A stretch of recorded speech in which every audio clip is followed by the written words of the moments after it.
ଆରମ୍ଭ ହୋଇପାରୁନି ବିକଶିତ ଗାଁ ଓ ବିକଶିତ ଓଡ଼ିଶା ଯୋଜନାର କାମ। କାହା ଚାପରେ ବ୍ଲକ ପ୍ରଶାସନ, ଖଜୁରୀପଡ଼ାରେ ତୀବ୍ର ଅସନ୍ତୋଷ, ବିଜେପି ପକ୍ଷରୁ ଦାବିପତ୍ର। କନ୍ଧମାଳ ଜିଲ୍ଲାର ଖଜୁରୀପଡ଼ା ବ୍ଲକ ଅଞ୍ଚଳରେ ବିକଶିତ ଗାଁ, ବିକଶିତ ଓଡ଼ିଶା ଯୋଜନାର ଉନ୍ନୟନ କାର୍ଯ୍ୟ ଆରମ୍ଭ ନ ହୋଇ ପାରିବାକୁ ନେଇ ସାଧାରଣ ମଧ୍ୟରେ ଅସନ୍ତୋଷ ଦେଖାଦେଇଛି। ଅନୁମୋଦନ ହେଉଥିବା ସତ୍ତ୍ୱେ କାମ ଆରମ୍ଭ ନ ହେବାକୁ ନେଇ ପ୍ରଶାସନର ଭୂମିକା ଉପରେ ପ୍ରଶ୍ନ ଉଠିଛି। ସୂଚନା ଅନୁଯାୟୀ 2025-26 ଆର୍ଥିକ ବର୍ଷ ପାଇଁ ଖଜୁରୀପଡ଼ା ବ୍ଲକର ବିଭିନ୍ନ ଅଞ୍ଚଳରେ ସମୁଦାୟଟି ପ୍ରକଳ୍ପ ପାଇଁ ପ୍ରାୟ 4 କୋଟିରୁ ଉର୍ଦ୍ଧ୍ୱ ଟଙ୍କାର ଅନୁମୋଦନ ମିଳିଛି।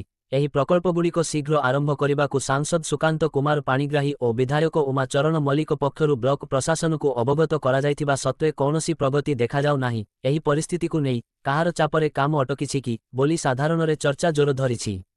ଏହା ପ୍ରତିବାଦରେ ଆଜି ଭାରତୀୟ ଜନତା ପାର୍ଟି ଖଜୁରୀପଡ଼ା ବ୍ଲକ ପକ୍ଷରୁ ମଣ୍ଡଳ ସଭାପତି ରଞ୍ଜନ କୁମାର କହନର ଓ ବରସକୁମ୍ପା ମଣ୍ଡଳ ସଭାପତି ଶ୍ରୀନିବାସ ପ୍ରଧାନଙ୍କ ନେତୃତ୍ୱରେ 100ରୁ ଉର୍ଦ୍ଧ୍ୱ କର୍ମୀ ଓ ଜନସାଧାରଣ ବିଡିଓ ଶ୍ରୀ ଶୁଭ ଦତ୍ତାତ୍ରେୟ ବାହିନୀପତିଙ୍କୁ ଭେଟି ଦାବିପତ୍ର ପ୍ରଦାନ କରାଯାଇଛି।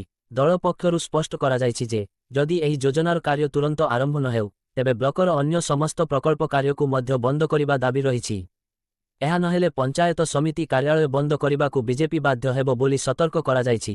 ଏନେଇ ବିଡିଓ ଶ୍ରୀ ବାହିନୀପତିଙ୍କୁ ପଚାରି ବୁଝିବାରୁ ସେ କହିଛନ୍ତି ଯେ ଯୋଜନା ଓ ପ୍ରକ୍ରିୟା ସମ୍ପର୍କିତ କାମ ଚାଲିଛି, ଶୀଘ୍ର ଉନ୍ନୟନ କାର୍ଯ୍ୟ ଆରମ୍ଭ କରାଯିବ। କନ୍ଧମାଳରୁ ଶମ୍ଭୁ ରଞ୍ଜନ କହନର ଅଙ୍କ ରିପୋର୍ଟ, ଜଗନ୍ନାଥ ନ୍ୟୁଜ 24।